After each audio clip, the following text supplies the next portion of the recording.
Hello guys! Gusto mo ba yung ganitong ka-creamy and ka-cheesy spaghetti? So halika, samahan mo ako sa aking pagluluto. At paniguradong magugustuhan nito ng mga chikiting at lalong-lalo na kapag ihanda ito sa handaan, paniguradong ubos ito.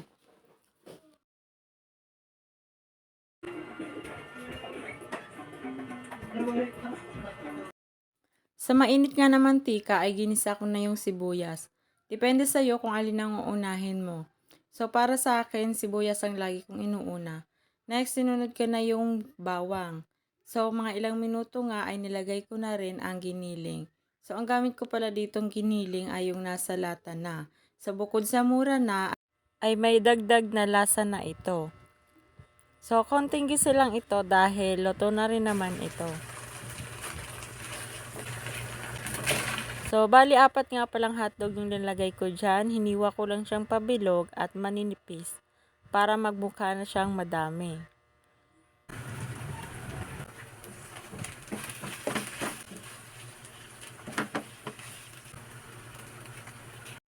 Tinimplahan ko na nga ito ng pamintang pino at konting asin.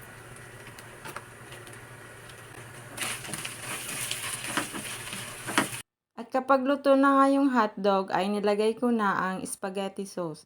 So, bali 1 kilo po ito.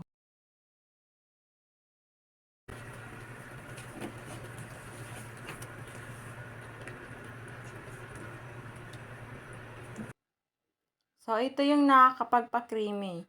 Nilagyan ko siya ng all-purpose cream. So, bali kalahati lang. At nilagyan ko rin siya ng condensed milk, then cheese. Yung cheese po ay depende sa'yo kung gaano karami. Iniwa ko lang siya ng manliliit na pa-cubes. So, halo-haloin lang natin para maging equal ang lasa.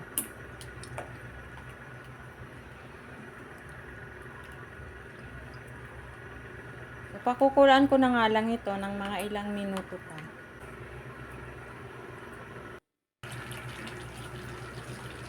Habang nagluluto nga ako ng sauce ay sinabay ko na rin yung pasta. So, sinundan ko lang yung procedure kung paano lutuin. So, nilagyan ko pala to ng 2 tablespoon na oil para hindi siya magdikit-dikit. Ayan na po, luto na ang creamy cheesy spaghetti. Salamat po sa panonood.